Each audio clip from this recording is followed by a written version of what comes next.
Incwadi yokuqala kaJohane isahluko sesithathu kuma-epistles.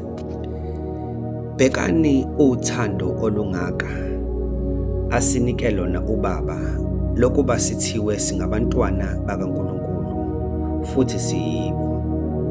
Ngalokhu izwe alisazi ngokuba alimazanga yena. Bathandekayo, manje singabantwana bakaNkulunkulu, kepha akukabonakali esiyakuba yikho. Siyazi ukuthi nxa ebonakaliswa siyakuba njengaye, ngokuba siyakumbona njengokuba enjalo. Bonke abanalelo themba kuye bayazihlambulula njengokuba yena ehlambulukile. Bonke abenza isono bayeqa nomthetho, ngokuba isono singukweqa umthetho. Senazi ukuthi yena wabonakaliswa ukuze asuse izono, akukho sono kuye. Lowo ohlala kuye akoni, lowo onayo akambonanga futhi akamazi. Bantwanyana, maningadukiswa muntu. Owenza ukulunga ulungile njengokuba yena elungile. Owenza isono ungokaSathane, ngoba uSathane uyona kwasekuqaleni. Indodana kaNkulunkulu yabonakaliswa ngalokhu ukuze ichithe imisebenzi kaSathane. Lowo ozelwe nguNkulunkulu akenzi isono, ngokuba imbewu yakhe ihlala kuye futhi akanakona, ngokuba uzelwe nguNkulunkulu. Ngalokho kubonakala abantwana bakaNkulunkulu nabantwana bakaSathane. Lowo ongenzi ukulungwa akasiye okaNkulunkulu, naye ongamthandi umzalwane wakhe.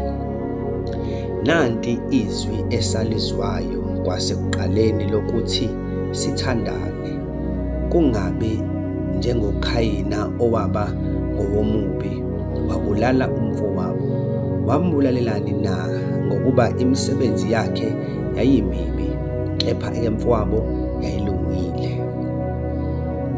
Ningamangali bazalwane uma izwe linizonda. Siyazi ukuthi sidlulile ekufeni sangena ekuphileni, ngokuba sithanda abazalwane.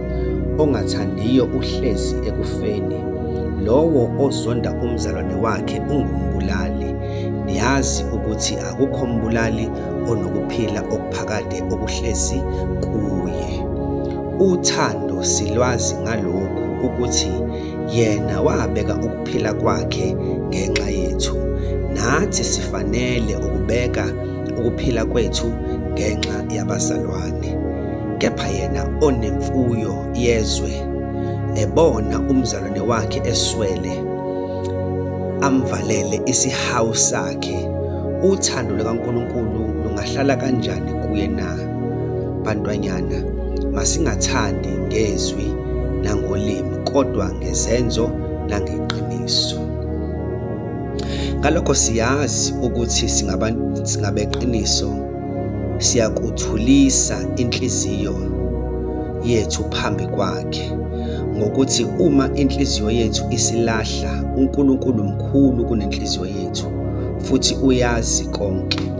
Bathandekayo, uma inhliziyo ingasilahli, sinesibindi kuNkulunkulu, nesikucelayo siyakwamukeliswa nguye, ngokuba sigcina imiyalo yakhe, senza okuthandekayo ebusweni bakhe.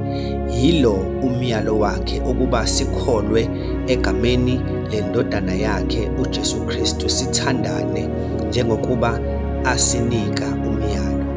Ogcina umyalo yakhe uhlala kuye, naye uqobo uhlala kuye.